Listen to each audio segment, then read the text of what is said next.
Boa noite, meus amigos, minhas amigas. Elevamos ainda uma vez o pensamento agradecidos a Jesus, o Mestre que nos ajuda, que nos orienta, que apacenta e que estimula-nos a combatermos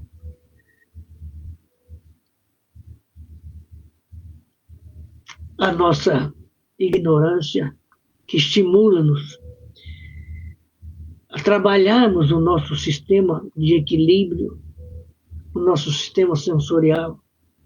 Agradeçamos ao Cristo e entremos em oração para iniciarmos o aprendizado dessa noite. Pai nosso que estais nos céus, santificado seja o teu nome, venha a nós o teu reino, e seja feita a tua vontade, assim na terra como nos céus. O pão nosso de cada dia dai-nos hoje. Perdoa-nos, Pai, na mesma medida em que aprendemos a perdoar as dívidas do próximo. E não nos deixeis cair em tentação, mas livrai-nos de todo mal, porque teu é o reino, o poder e a glória por todos sempre. Assim, Jesus, agradecidos, nós damos por aberto o nosso aprendizado dessa noite. Que assim seja. Mauro, boa noite, tudo bem contigo? Hoje, o nosso tema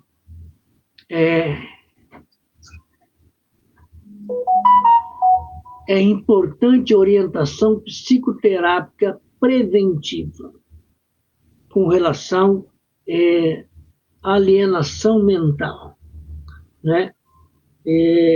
Nós vamos observar que a doutrina espírita nos abre os olhos para percebermos que a alienação mental não é um problema tão simples,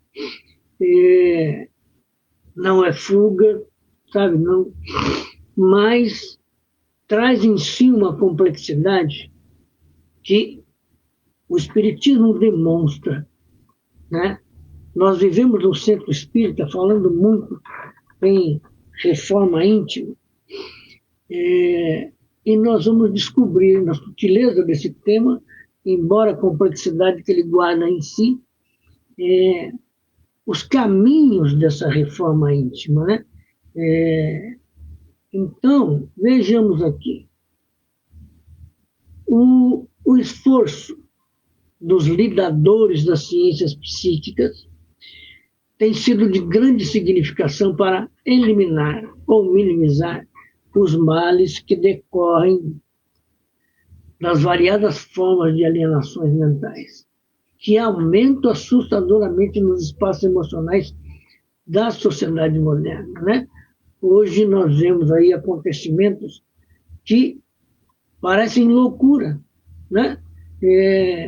Mas isso é esse aumento das mais variadas formas de alienação mental. E na condição de aprendiz de espiritismo, nós temos que estar abertos, né? Entendermos como ajudar esses irmãos, que não são poucos, né? E eliminarmos em nós a questão do preconceito, a questão das definições precipitadas, né? Alguém aparece com determinada alienação mental, a primeira coisa que nós aludimos é a obsessão. Nossa, onde fulano foi arrumar essa obsessão? Quem é que está perturbando tanto ele assim? E nem sempre é assim, gente. Nós vamos perceber que a alienação mental, ela é um caminho para a obsessão. Ela é uma abertura para a obsessão. mas ela em si mesmo não é a obsessão, né? Ana Celeste Alto de Oliveira, boa noite, tudo bem contigo? Então vejamos aqui, ó, o que o irmão Filomeno de Miranda nos orienta. Desde os antigos conceitos, prestemos bem atenção aqui, os antigos conceitos dos humores de Galeno, né, até as incursões mais profundas no inconsciente da personalidade, superando-se as crendices de que o cérebro não pode enfermar, né, as conquistas são expressivas, sem que haja apresentado resultados mais tranquilizadores para as criaturas. Então vejamos aqui, as conquistas no campo das pesquisas, elas têm sido expressivas, mas ainda não ajuda de fato, não resolve, não cura de fato a alienação, porque há um dado muito importante que a ciência ainda não abriu seus braços para vamos dizer assim, uma coligação, para uma conexão e um trabalho de tarefa conjunta para ajudar o ser humano. Então, assim como para a religião, o preconceito científico não ajuda em nada e até atrapalha, né? Também para a ciência, o preconceito religioso, por mais que tenhamos dificuldades de aceitar esse ou aquele conceito religioso, também é prejudicial. Então, o ideal seria que sentassem à mesma mesa e achassem um denominador comum, né? Porque a grande maioria das religiões atentam para o fato de que somos almas imortais, de que somos seres eternos. Ora, se somos eternos, estamos aqui nesta encarnação, de onde nós viemos? E por que viemos? E para que viemos? Né? E se trouxemos problemas, por que esses problemas? Onde nós arrumamos, onde nós desenvolvemos esses problemas? Né? Então, a ciência durante muito tempo tentou tratar a alienação mental como num panorama de origem física, de consequências físicas, e também não ajudou muito, não. Então vejamos bem aqui. Os conceitos de Galeno, ou os humores de Galeno, são 4 fluidos corporais: sangue, fleuma, bile amarela e bile negra, que compõem o ser humano. O médico romano adaptou a teoria grega primitiva para postular que a saúde perfeita depende do equilíbrio exato entre esses líquidos, né? Enquanto a doença e os traços de personalidade surgem do desequilíbrio a predominância de um deles. A teoria associa cada humor a um elemento, qualidade e temperamento específico, né? Então vejamos aqui, são os conceitos de Galeno, como se diz, o médico romano. O sangue associado ao ar quente ou úmido, o excesso gera o temperamento sanguíneo alegre, otimista e sociável. São conceitos, né, que o homem também, em termos de ciência, engatinhava, vamos dizer assim, estava saindo da alquimia para a ciência, né, se podemos afirmar isso. Então, a sua tábua de estudo ainda estava presa nas questões materiais. O fleuma, associado à água, frio e úmido. O excesso resulta no temperamento fleumático, calmo, racional e apático. A bile amarela, associada ao fogo, quente e seco. Em excesso, produz o temperamento colérico, enérgico, impaciente, impulsivo. A bile negra, associada à terra, frio e seco, o predomínio leva a um temperamento melancólico, analítico, sensível, introspectivo. Essa visão dominou a medicina ocidental. E a psicologia, até a chegada da ciência moderna. O que nós observamos é que o homem,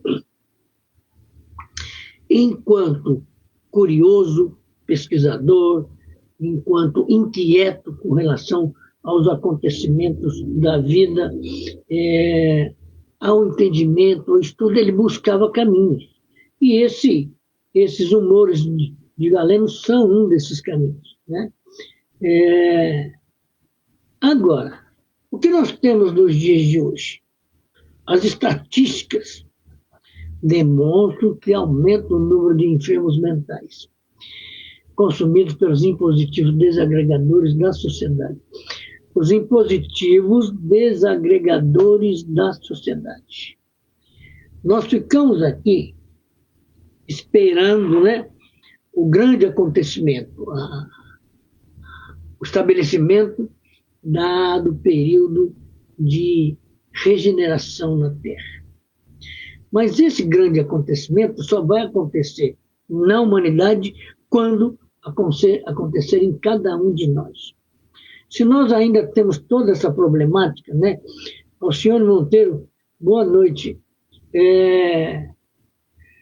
Se ainda temos essa problemática da alienação mental, a partir desses desagregadores, é porque não andamos, não vivemos exatamente e corretamente no equilíbrio, né? Ainda, com certeza, o nosso egoísmo, o nosso orgulho, as nossas vaidades, essa tendência a achar que somos superior a isso ou superior àquilo, né? E aqui eu volto a lembrar uma questão que de vez em quando eu coloco para vocês, né? E para mim mesmo, né? Numa adaptação de um verso do Paulinho da Viola, né? Quando ele diz que quando um grande amor se acaba, quem é que tem razão? Eu digo que num mundo de prova e de expiação, quem é que tem razão? Senão aquele que está procurando, senão aquele que está construindo, né? Então, se um grande amor acaba, ele não era tão grande assim. Nós temos que convir que o que é grandioso, o que é forte, o que é seguro, não tem que acabar, né? Nós sabemos, por exemplo, que os amigos transitórios, eles vêm, passam pela nossa vida e vão embora. Então, essa amizade é transitória. Agora, se desenvolvemos um apego, ficarmos agarrados a esses amigos, eles vão embora e nós ficamos no chão das frustrações. Então, temos que estar atentos como lidar com os nossos sentimentos, né? Para não incorrermos no risco de chegarmos à alienação mental. Entende? Maria Gomes, boa noite. É por isso que ainda hoje as estatísticas demonstram isso, né? Então vejamos bem aqui. Quando se estabelece as causas preponderantes, coercitivas e as predisponentes que levam às psicopatologias, os fatores endógenos e exógenos, ao lado dos traumatismos cranianos e das sequelas provenientes das enfermidades viróticas, as pressões psicológicas, com as suas altas cargas de tensões, respondem pelo elevado índice das neuroses, das psicoses, das mudanças de comportamentos. Então, nós observamos que na nossa conduta, nós observamos que, porque ainda não nos demos conta que somos imortais, e se dar conta que é imortal, não é apenas procurar saber o que eu fui na vida passada. Isso não interessa em nada. Isso não vai mudar nada. Né? Porque estamos aqui hoje, mergulhados no mundo de prova e expiação.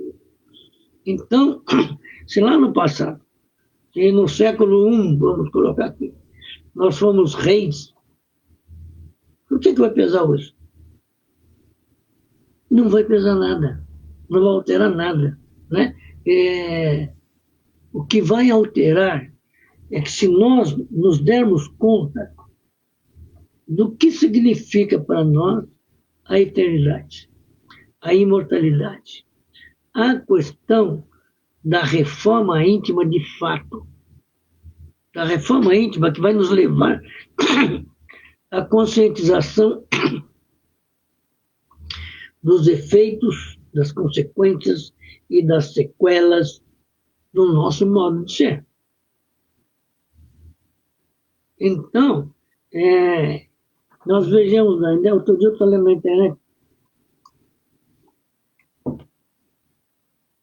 um caso do livro do André Luiz, que eu não vou lembrar agora aqui, o nome do livro, não, mas que mostra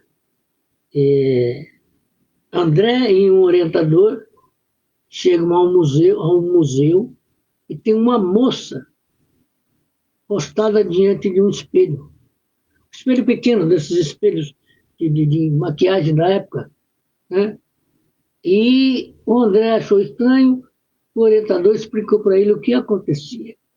Uma promessa feita à moça pelo namorado que voltou à França e disse a ela que voltaria para o Brasil para casar com ela. E não voltou mais. A criatura ficou presa a essa promessa. Quando esse tipo de coisa acontece, nós perdemos muito tempo, nós nos machucamos interiormente, nós desgastamos a estrutura psicológica, emocional, porque acreditamos que nós merecíamos a felicidade, porque nós merecíamos o amor. Merecer, todos nós merecemos. Mas como filtrar o amor saudável, equilibrado, né? Harmônico, sintonizando alma a alma. Como diz um amigo nosso aqui do grupo mesmo, coração a coração. Né? O nosso... Oh, meu Deus. Então, a criatura fica presa nisso. Levou isso para o mundo espiritual. Agora, os dois, tanto o promitente quanto a esperançosa, vão ter que voltar e resolver isso. Agora, se isso passa por uma fuga com definição de tempo mais longa, a criatura vai sofrer. A criatura vai criar um monte de caraminholas na cabeça, porque eu não mereço o amor de fulano. Ele era tão bonito, assim como eu não mereço o amor de fulana. Ela era tão bonita, tão isso, tão aquilo. Mas esquecemos do valor próprio.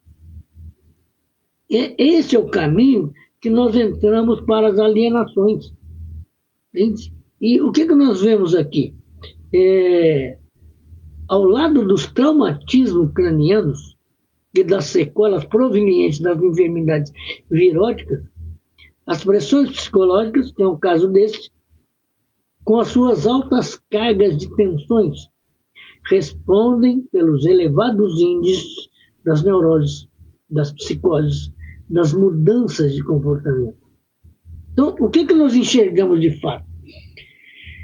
Que o nosso sentimento, quando não educado, ou quando colocado na via de interesses pessoais, sem a consideração da imperfeição do outro, nos leva a consequências desagradáveis. Porque nós estamos vendo, que bom, Ana Celeste, que está tudo bem. Nós também estamos bem aqui, graças ao paizão lá do céu, né? A criatura tem que tomar consciência disso. Eu sou uma alma imortal. Cada vez que eu venho para cá, eu tenho que batalhar mudanças, vamos dizer assim, que definam a minha qualidade espiritual. O que é que eu ando buscando espiritualmente? E não apenas, então, somente as ilusões que a vida apresenta. Nós observamos coisas assim. A criatura vai e casa na igreja. O que é que o Monsenhor Padre diz lá? Até que a morte os separe. Que um ajude o outro, tanto na saúde, quanto na doença, tanto na alegria, quanto na tristeza. Mas isso acontece no dia a dia de todos os casais que casaram lá, que, aliás, para ter essas promessas, tiveram que pagar. É estranho, né? Quando o orientador espiritual cobra para encaminhar alguém. Agora, não basta apenas, então, somente lá casar na igreja e ficar na expectativa de que tudo aquilo que foi falado ali vai acontecer. Se não houver, como é que eu vou dizer assim para vocês, um comportamento dos dois, tanto do homem quanto da mulher, visando o equilíbrio da relação, visando o equilíbrio dos sentimentos. Mas começa pelo fato de que o homem sai de uma família, a mulher sai de outra família, e às vezes existem diferenças fundamentais na educação dos dois, que eles vão ter que criar um denominador comum. Mas muitos querem impor. A minha família me ensinou assim, eu vou levar assim até o final da vida. O outro diz a mesma coisa. Aí emperra. Sabe? Quando nós aprendemos a olhar a vida, agora é a minha vez de fazer a tarefa. Então eu tenho que fazer a tarefa da vida da melhor maneira possível. Eu tenho que fazer a tarefa da vida com os olhos que Jesus abriu. Ama teu próximo como a si mesmo. Ama teu próximo como a si mesmo está em todas as nossas relações. Não é apenas eu participo de um trabalho de desobsessão, eu estou dando um exemplo. E aí aparece um espírito lá que me acusa de um monte de coisa, né? Ou que revela coisas a respeito da minha personalidade. Eu vou ter que amar esse espírito de acordo como eu me amo. Mas não é só isso. É no dia a dia, nas nossas relações sociais, é com os nossos filhos, é com os nossos genros, com as nossas noras, é com todas as pessoas. Então, amar ao pretenso ou o prometente obsessor ainda é pouco, sabe? Porque a gente não sabe como é que ele surgiu. Então nós vamos ter que amar em silêncio. Já ouviram falar disso? Amar em silêncio. Faz as tuas vibrações, faz as tuas rezas, né? Conversa que você quer mudanças, que você já não é mais o mesmo, que você já não acredita em coisas ilusórias, que já se anda com os pés pelo chão enquanto está aqui na Terra, né? andar com os pés no chão aqui na Terra. No mundo espiritual a gente pode flutuar, é um direito. Né? Então, observa que temos que mudar o modo de entender a vida para que essa alienação não se nos envolva, né? Porque está em nossa estrutura emocional. Possibilidades, às vezes, raras, mas que combinou com alguma atitude, com alguma fala, com algum xingamento, quebrou o nosso equilíbrio. Aí a gente vai dormir nos braços da depressão, para essas psicoses, para essas, como é que se diz, para aceitar essas altas cargas de tensões, muito pouco tempo. Então, veja bem, as constrições psicossociais em desabalado crescimento estão ceifando o equilíbrio do homem, conduzindo a distúrbios que se agravam. Nós vimos na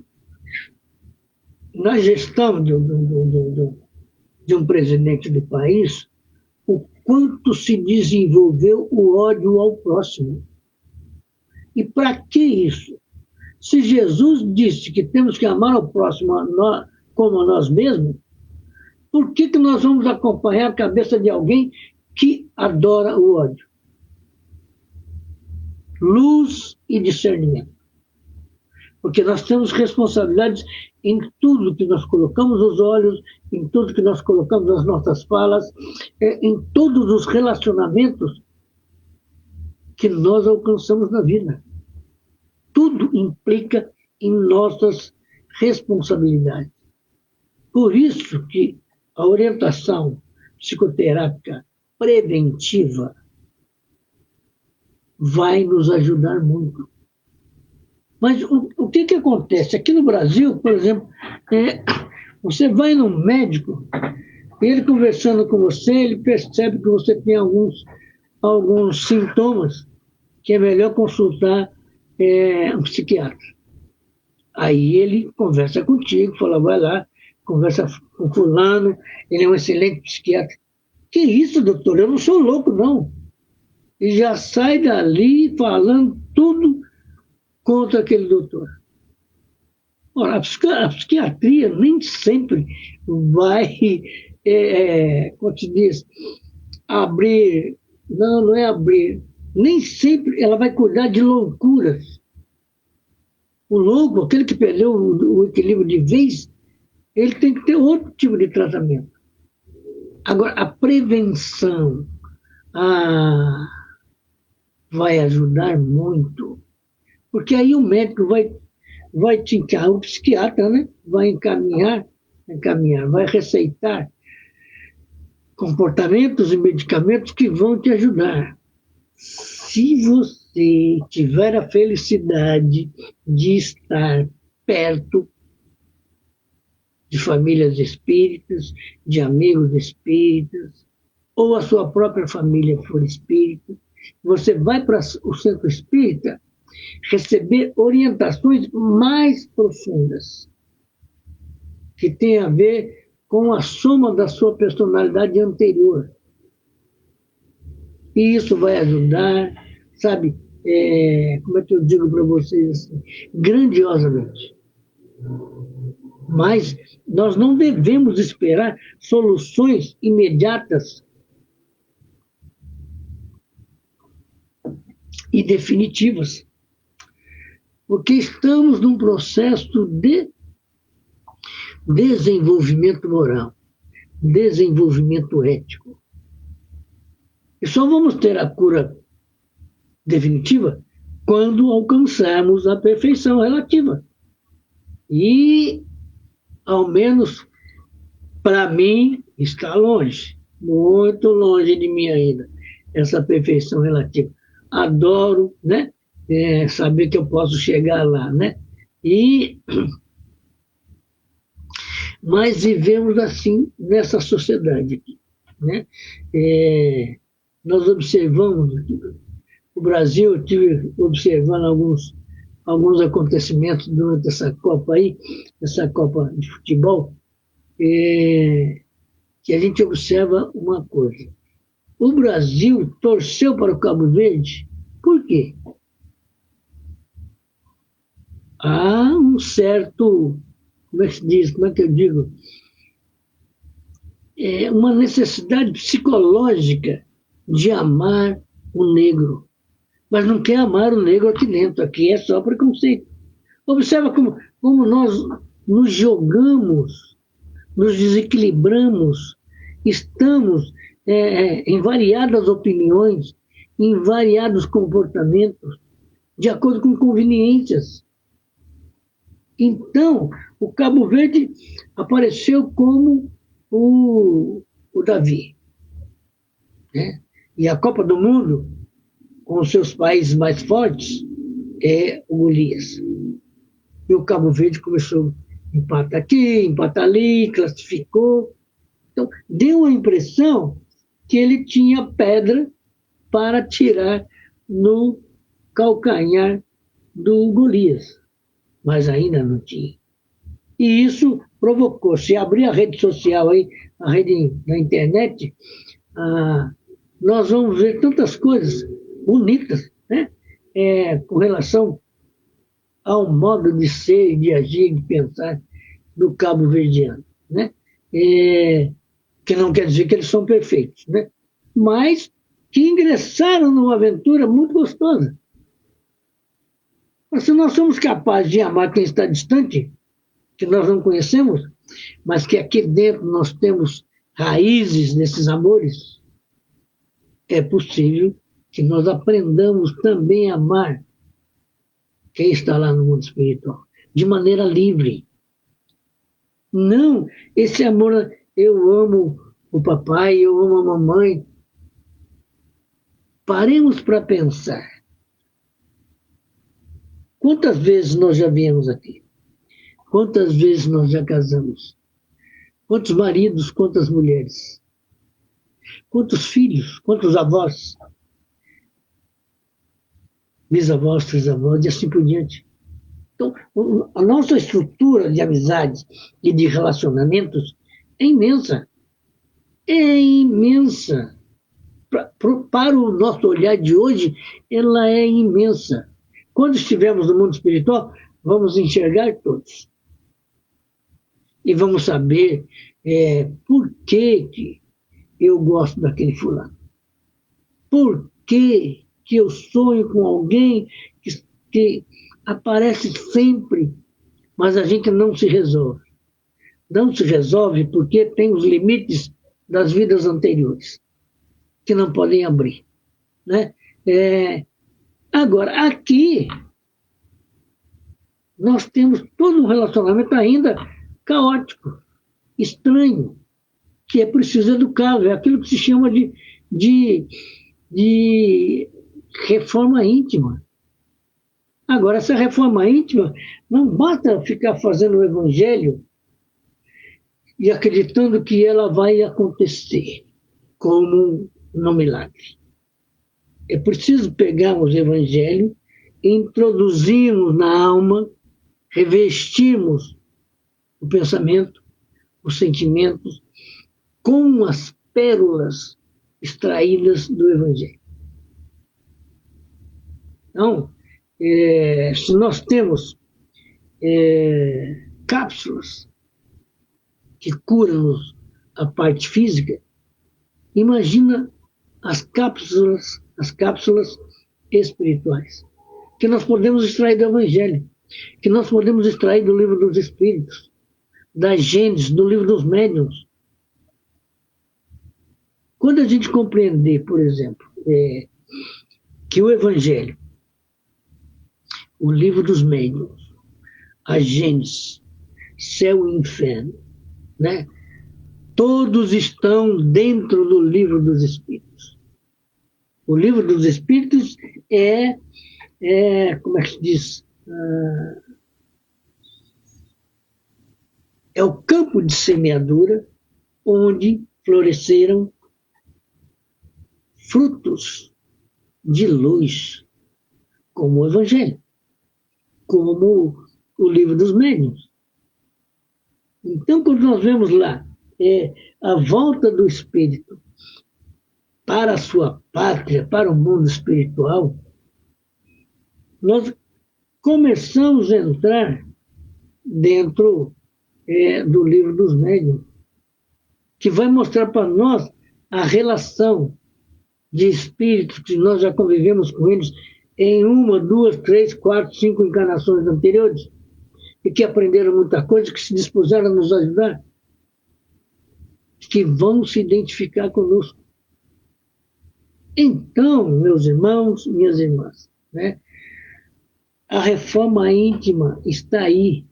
E como é que o Espiritismo nos mostra isso? Da questão da psicoterapia preventiva. Que a falta dessa orientação psicoterápica preventiva entre os indivíduos deságua nas aflições injustificadas, que desencadeiam um processo de desagregação da personalidade, conduzindo à loucura nas suas variadas formas. Agora, como é que o Espiritismo avalia a psicoterapia preventiva? De forma positiva, considerando uma ferramenta valiosa não apenas para a saúde mental, mas para o progresso espiritual. Então, o Espiritismo não vai nos ajudar a nos curarmos agora, apenas então somente, mas abre para nós o leque de todas as possibilidades para o progresso espiritual. Quando nós pensarmos, olha, amanhã eu estarei no mundo espiritual, e como eu vou estar lá? Com essas manias que eu tenho por aqui? Pensar que eu preciso aprender a falar com o pensamento. Então, eu vou desatrelar a minha fala dos verbos e substantivos. E como é que eu faço isso? Eu já sei fazer isso. Eu só não estou praticando aqui agora, porque eu não estou no mundo espiritual. Porque é uma força mental que nos ajuda a comunicar com o outro, independente da palavra. E quando nós pensamos assim, olha, o mundo espiritual não tem o idioma. O idioma é o amor.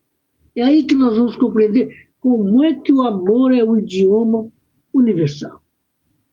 Porque ele não depende da conjugação verbal em português, em inglês, em chinês, sabe? Não, não depende. Ele depende de como nós pensamos. E de como nós pensamos com amor.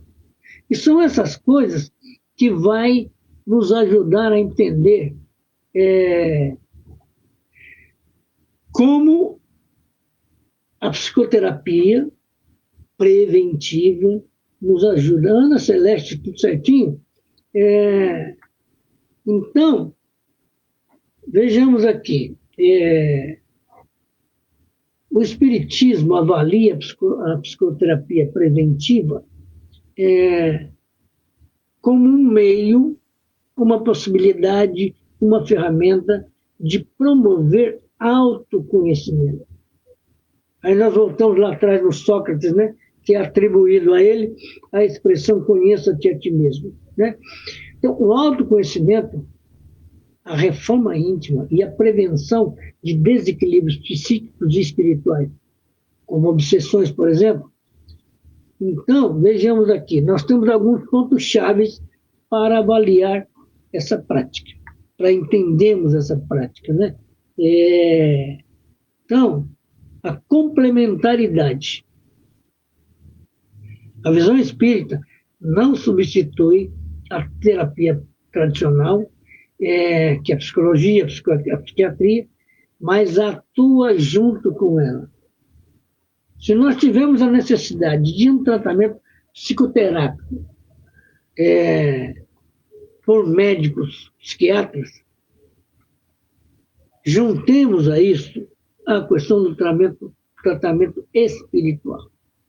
E nós teremos um resultado mais eficaz, talvez até mais rápido, né? Mais seguro, porque o Espiritismo vai nos ajudar a nos entendermos como almas imortais.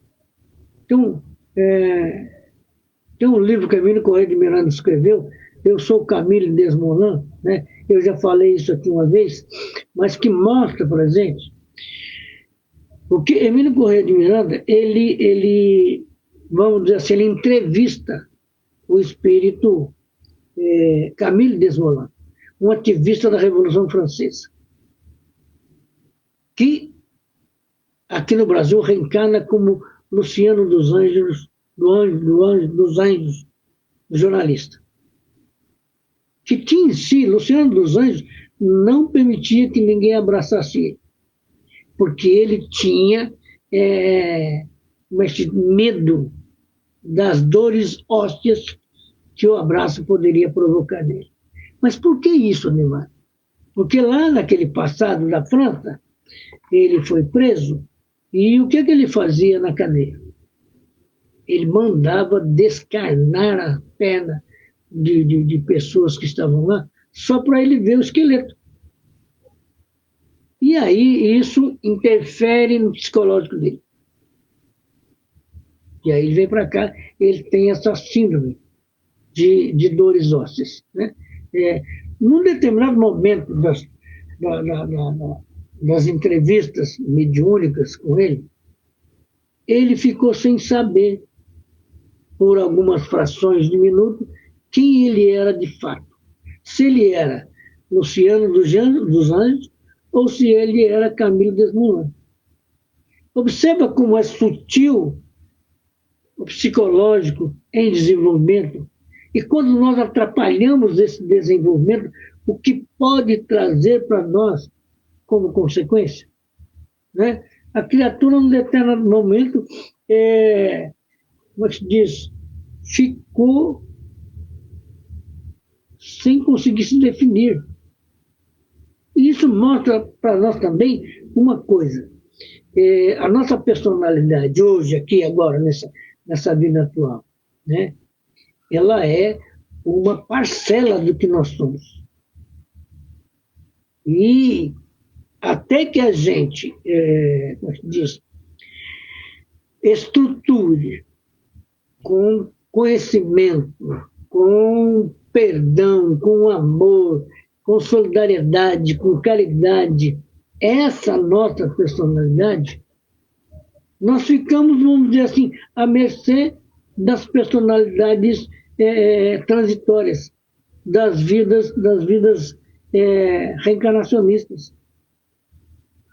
Só quando nós pensamos assim, como é que diz? Nos Iscariotes. Os Iscariotes foi por mais, ainda está sendo, né, acusado de ser o traidor, né?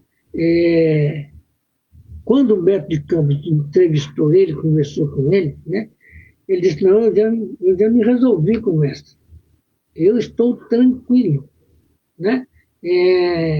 Porque lá atrás, se nós analisarmos bem a situação, nós vamos ver que a culpa foi imposta a ele, de verdade, né? Porque o ideal dele era outro. Não era prender Jesus. Porque se ele prende Jesus, como é que ele ia ficar longe dos milagres do Cristo?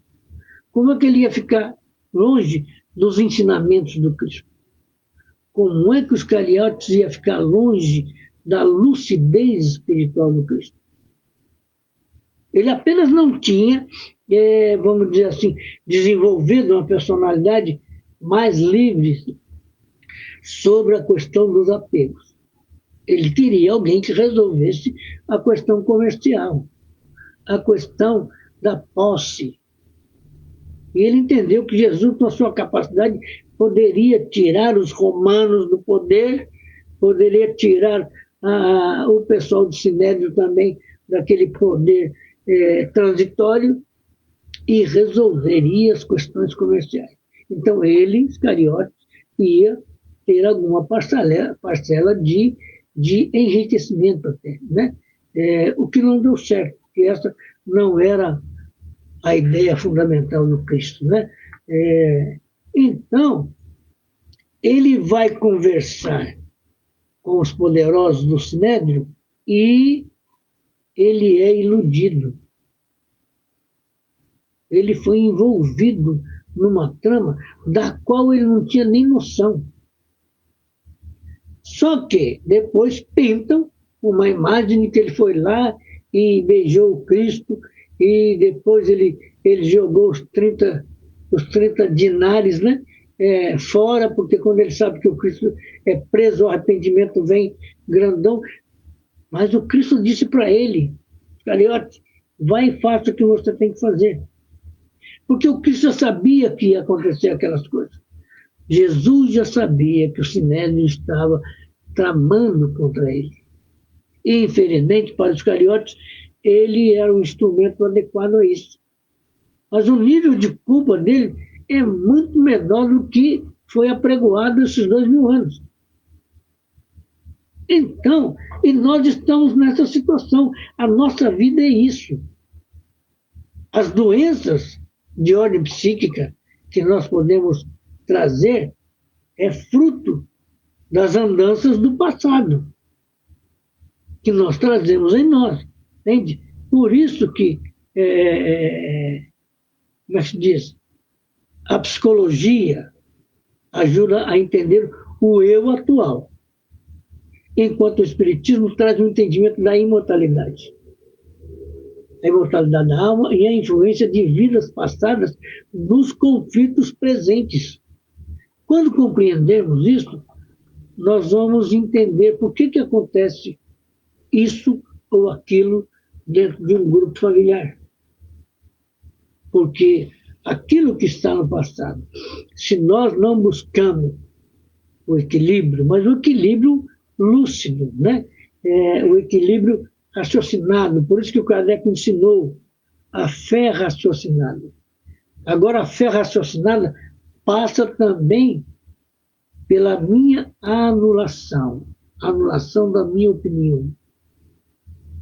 Por que eu vou insistir na minha opinião se essa insistência está trazendo prejuízo para os outros e para mim?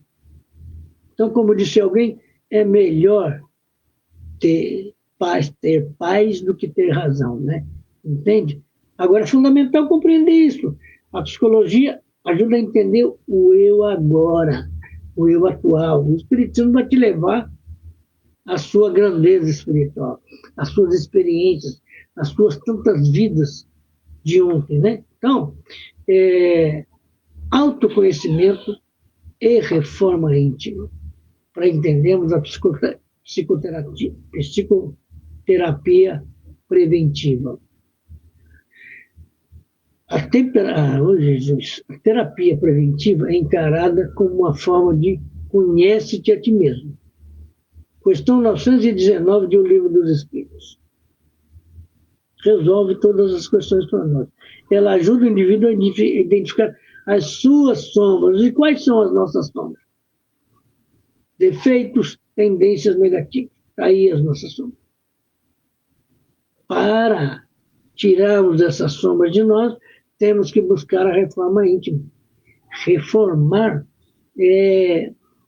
o modo de enxergar a vida, reformar o modo de se conduzir na vida, de se conduzir nos relacionamentos, entendeu? Então, essa reforma íntima vai fazer com que consigamos, por mais paradoxal que pareça, consigamos apagar as nossas sombras. Entende? E entender que identificar essas sombras, que são defeitos e tendências negativas, antes que elas gerem doenças físicas, mentais ou obsessões espirituais. Então, a reforma íntima está em nós. A possibilidade do sucesso está em nós. A possibilidade da solução está em nós. Então, quando nós trabalhamos O equilíbrio emocional, visando a reforma íntima, a psicoterapia preventiva fortalece o campo energético. Quem é o campo energético nosso? O perispírito. Fortalece o campo energético da pessoa, tornando-a menos suscetível à influência de espíritos desencarnados, que se aproveitam dos desajustes morais. Então, olha, o caminho da obsessão está aí, está aberto. A gente se desequilibra, né? Ou por teimosia, por vaidade, não, não quero isso, né? Como outro dia, eu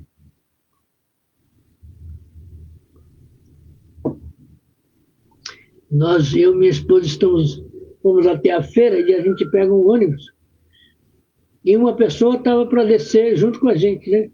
Quando passou diante de uma casa que vende produtos de Umbanda e Candomblé, ela fez o sinal da cruz e começou a falar que, nossa, esse pessoal que atrasa o mundo. Então, se você não está preparado, se você não está consciente e lúcido em si mesmo, você entra nessa pilha, arruma uma discussão, talvez tenha uma briga para quê? Então, agora, isso é o modo como foi plantado na cabeça dela. Um dia ela vai descobrir que essa plantação está errada, que essa plantação não dá fruto saudável, fruto de amor ao próximo. Não é combatendo o outro que eu vou ganhar a guerra. Aliás, nós não estamos em guerra, nós estamos num processo de evolução, né? Então, pensemos nisso. Todas as vezes que a gente discute, nós estamos desequilibrando o nosso campo energético. E depois temos que nos resolver por nós mesmos, né? E, às vezes, o tratamento sobre obsessão nos ajuda. Mas temos que aplicar o interesse, a dedicação, a humildade e a compreensão de que, realmente, nós somos espíritos eternos. E isso em si traz todas essas consequências. E essas consequências que nós temos que cuidar delas. Cuidar no sentido de não deixar que elas se expandam. A nossa luz é plantada por Deus em nosso coração. A vaidade, o orgulho, o egoísmo e tantos outros sentimentos ruins são as ervas daninhas que nós temos que entrar no campo das nossas emoções, dos nossos sentimentos e extrair essas ervas daninhas daí, para recobrarmos o equilíbrio, o bem-estar, né? Então, meus irmãos,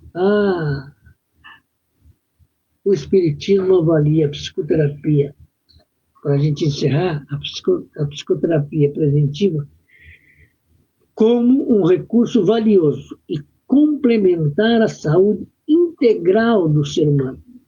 A visão espírita não substitui o tratamento médico ou psicológico convencional, mas o integra a uma compreensão mais ampla da alma imortal. Entende? Então, entre outras coisas, nós temos alguns pontos centrais.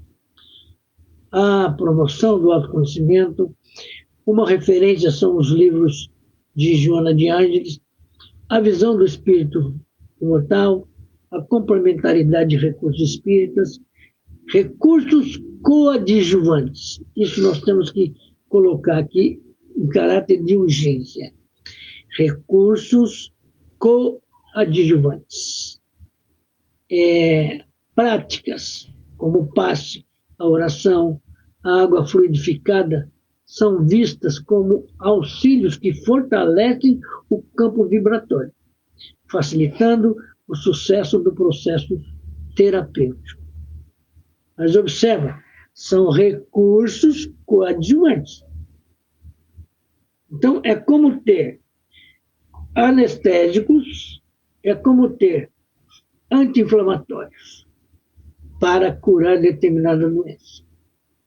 E os antibióticos estão em nós, na nossa atitude, no nosso modo de agir, de pensar.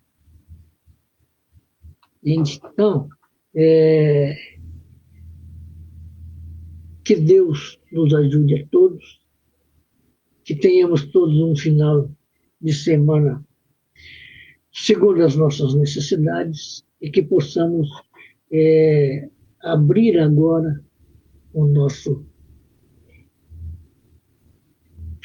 coração, o nosso pensamento em oração, para encerrarmos o aprendizado agradecidos à direção espiritual do Núcleo de Estudos Caiba-Rixuto, à direção espiritual do núcleo físico desse mesmo grupo, a todos os amigos que estiveram presentes, lançando o nosso olhar de compreensão, de amizade sobre todos os que não puderam estar.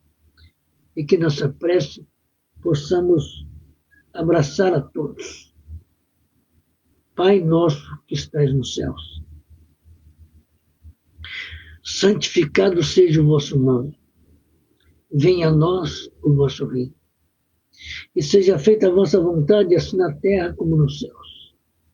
O pão nosso de cada dia dai-nos hoje. Perdoa-nos, Pai, as nossas dívidas, em medidas iguais a que perdoamos as dívidas do próximo. E não nos deixeis cair em tentação, mas livrai-nos de todo mal. Porque teu é o reino, o poder e a glória por todo sempre. Assim, Jesus, agradecidos a Deus pela vida atual, agradecidos a vós, Jesus, por toda essa luz que semeaste no mundo, agradecidos aos Espíritos, tutores, protetores, Espíritos afins e familiares, nós damos por encerrado o nosso aprendizado nessa noite. Que assim seja.